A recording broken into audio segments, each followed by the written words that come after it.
Saya Ira Fatriana dengan NIM 18011000126. Kenalkan, nama saya Sylvia Kamilatul Hidayah dengan NIM 18011000098. Saya Erli Meliawati dengan NIM 18011000093. Ya, saya Anggit Waimansyah dengan NIM 096.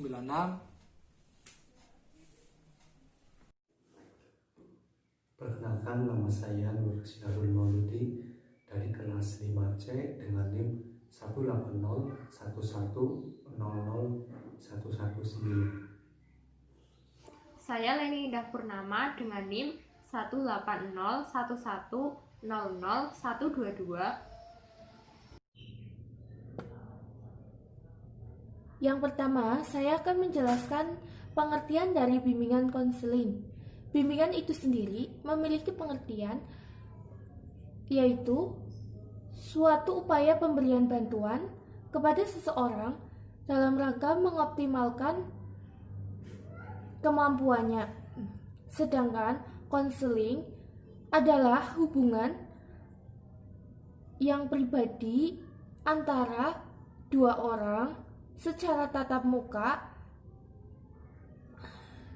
dalam rangka membantu seseorang untuk memahami dirinya, keadaannya sekarang, dan memprediksi keadaannya di masa depan.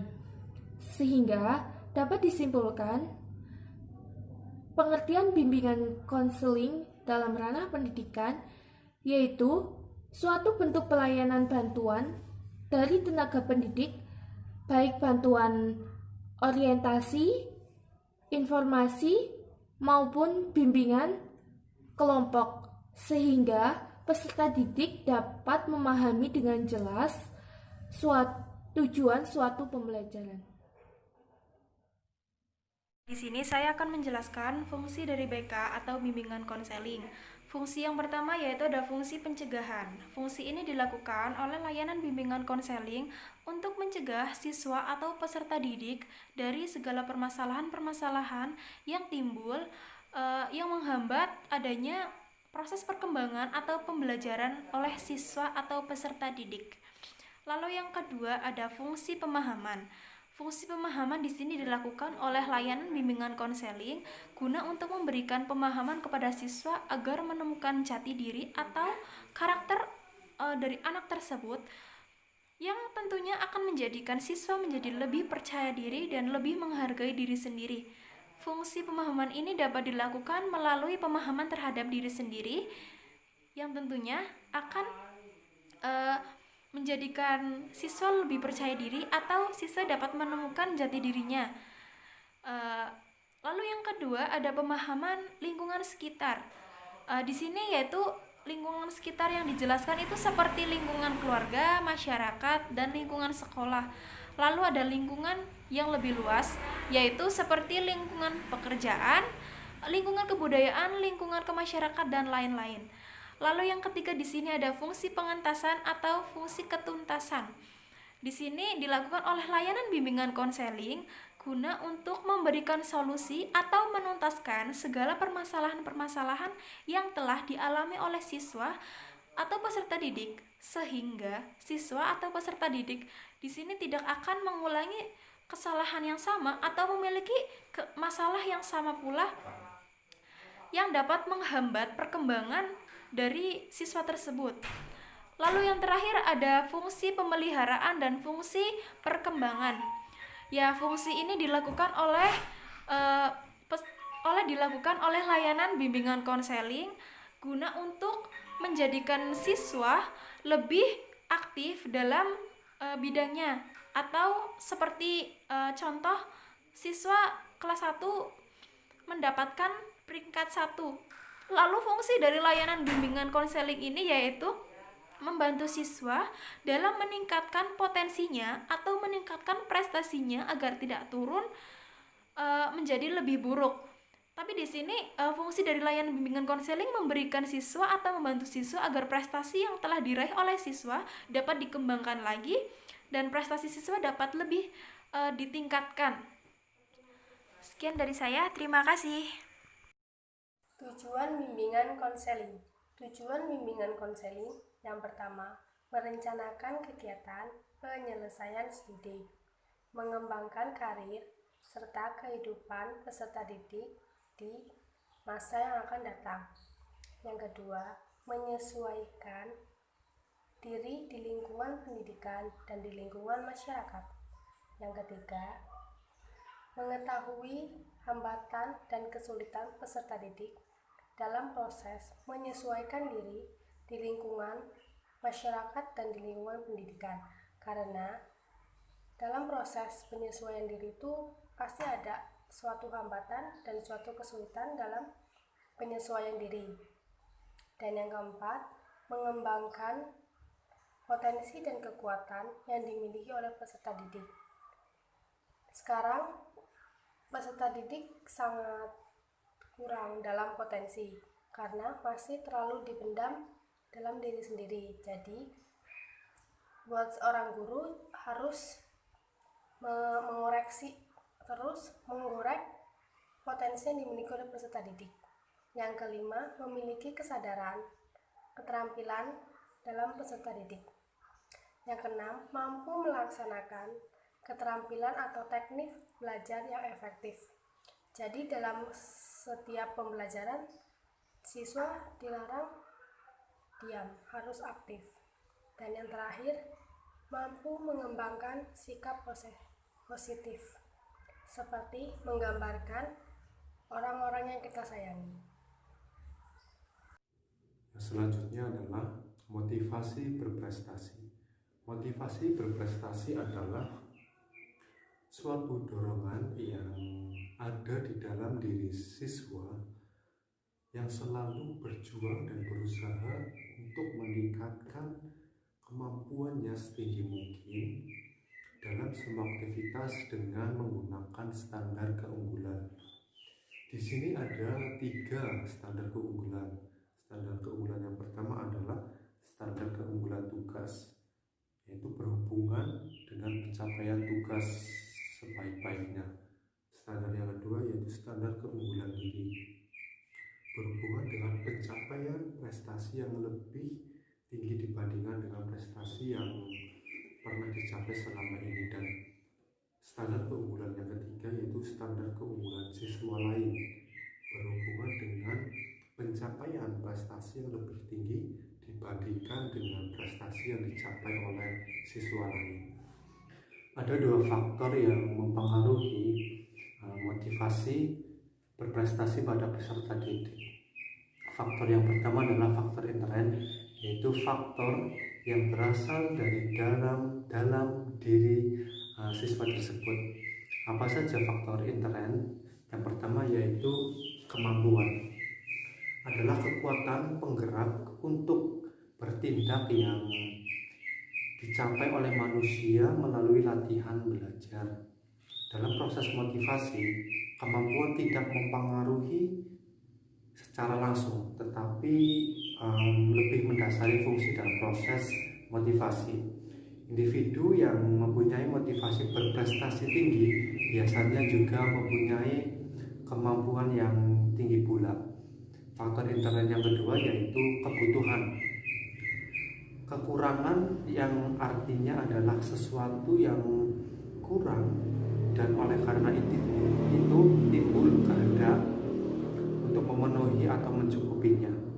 Kehendak itu sendiri adalah tenaga pendorong untuk berbuat sesuatu atau bertingkah laku. Faktor intern yang ketiga yaitu minat, adalah suatu kecenderungan yang agak menetap dalam diri siswa untuk merasa tertarik pada bidang atau hal tertentu dan merasa senang apabila menjalaninya. Dan yang keempat yaitu harapan dan keyakinan, merupakan kemungkinan yang dilihat untuk memenuhi suatu kebutuhan tertentu dari individu yang didasarkan atas pengalaman yang telah lampau. Faktor yang kedua yaitu faktor ekstern. Faktor ekstern merupakan faktor yang berasal dari luar diri peserta didik. Faktor ekstern yang pertama itu faktor situasional, yaitu keadaan yang mendukung atau bahkan menghambat individu dalam mencapai tujuannya. Faktor ekstern yang kedua itu lingkungan. Lingkungan juga sangat berpengaruh pada motivasi berprestasi pada anak. Contoh, lingkungan keluarga. Keluarga yang mendukung siswanya dalam melakukan kegiatan pembelajaran, maka siswa tersebut memiliki motivasi berprestasi yang tinggi dan rasa dorongan yang tinggi untuk meraih suatu tujuan tertentu. Apa peran bimbingan konseling dalam peningkatan motivasi berprestasi pada peserta didik? Kita tahu bahwa bimbingan dan konseling merupakan proses interaksi antara konselor dan konseli, baik secara langsung maupun tidak langsung, dalam rangka membantu konseli mengembangkan potensi dirinya ataupun memecahkan masalah yang dialaminya. Oleh karena itu, guru harus melakukan kegiatan pelayanan ataupun kegiatan bimbingan agar membantu siswa dalam memberikan informasi, membantu siswa dalam menemukan potensi yang ada di dalam diri siswa, dan juga memberikan solusi apa yang harus dilakukan oleh siswa dalam mengembangkan potensi yang dimiliki oleh siswa tersebut. Dengan siswa mengetahui potensi yang ada di dalam dirinya dan mengetahui apa yang harus dilakukan oleh siswa, maka timbullah minat dan bakat di dalam diri siswa, dan selanjutnya timbullah motivasi berprestasi.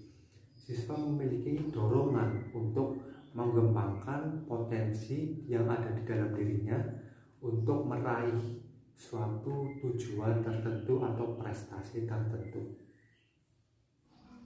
Upaya meningkatkan motivasi untuk berprestasi khususnya dalam kegiatan belajar antara lain.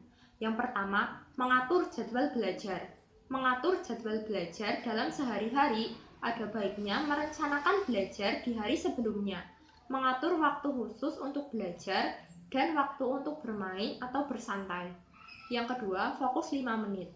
Contohnya yaitu, bayangkan bahwa kita akan belajar hanya 5 menit saja. Biasanya, apa yang terjadi setelah 5 menit sudah habis, kita akan termotivasi untuk belajar lagi dan lagi. Kuncinya di sini adalah kita harus memastikan bahwa di waktu 5 menit itu harus benar-benar 100% fokus untuk belajar. Yang ketiga, stop atau start di bagian hal menarik. Hal ini dimaksudkan agar kita merasa tertarik dengan apa yang dipelajari dan akan membuat diri kita menjadi penasaran. Karena dipengaruhi rasa penasaran saat belajar, hal itu akan membuat diri kita jauh lebih mudah untuk kembali belajar, karena akan kembali di bagian yang menyenangkan. Yang keempat, singkirkan atau menjauh dari gangguan. Apabila kita memiliki televisi, gadget, gawai, komputer, dan sebagainya, kita cenderung mengabaikan buku pelajaran. Hal ini dikarenakan diri kita lebih tertarik pada hal-hal tersebut. Maka dari itu harus dihindari hal-hal tersebut saat akan memulai untuk belajar.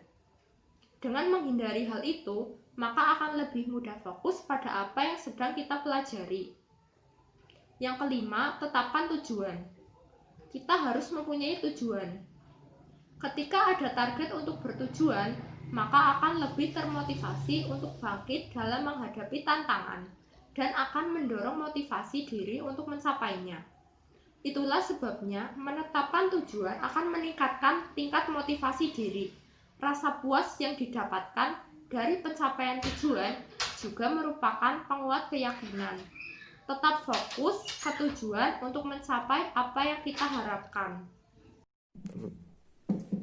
Ya, jadi kesimpulan dari presentasi kali ini yaitu bimbingan konseling dilaksanakan untuk meningkatkan motivasi berprestasi siswa supaya dapat meningkatkan dalam mengembangkan potensi dirinya secara maksimal serta dapat meraih prestasi baik di bidang akademik maupun di bidang non-akademik.